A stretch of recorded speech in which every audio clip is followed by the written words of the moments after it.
সেনাপ্রধান, রাষ্ট্রপতি, প্রধান উপদেষ্টা ও প্রধান বিচারপতির সঙ্গে বৈঠক করেন, অথচ বৈঠকের বিষয়ে মানুষকে কিছুই জানানো হয়নি। এ নিয়ে মানুষের মনে নানা প্রশ্ন যাচ্ছে। এমন মন্তব্য করেছেন নাগরিক ঐক্যের সভাপতি মাহমুদুর রহমান মান্না। দুপুরে জাতীয় প্রেস ক্লাবের সামনে চট্টগ্রাম বিশ্ববিদ্যালয়ের শিক্ষার্থীদের উপর হামলার প্রতিবাদে ঢাকায় অবস্থানরত সাবেক শিক্ষার্থীদের মানববন্ধনে তিনি একথা বলেন। মান্না বলেন, চট্টগ্রাম বিশ্ববিদ্যালয় সহ দেশটির কয়েকটি বিশ্ববিদ্যালয়ের সংঘাতের ঘটনায় রাজনৈতিক কোনো ইন্ধন আছে কিনা তা নিয়ে সন্দেহ তৈরি হয়েছে।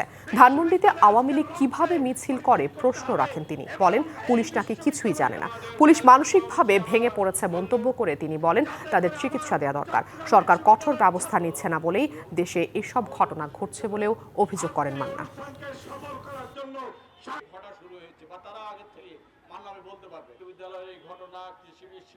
প্রধান সেনাপতি হঠাৎ প্রধান বিচারপতির সাথে দেখা করলেন কেন? কোনো জবাব আছে? কেউ বলেছে করে নাই, কেউ বলেছে করেছে, কোনো জবাব দেয়নি। কিন্তু এটা তো ঠিক, এই রকম ঘটনা এই দেশে এর আগে কখনো ঘটেনি।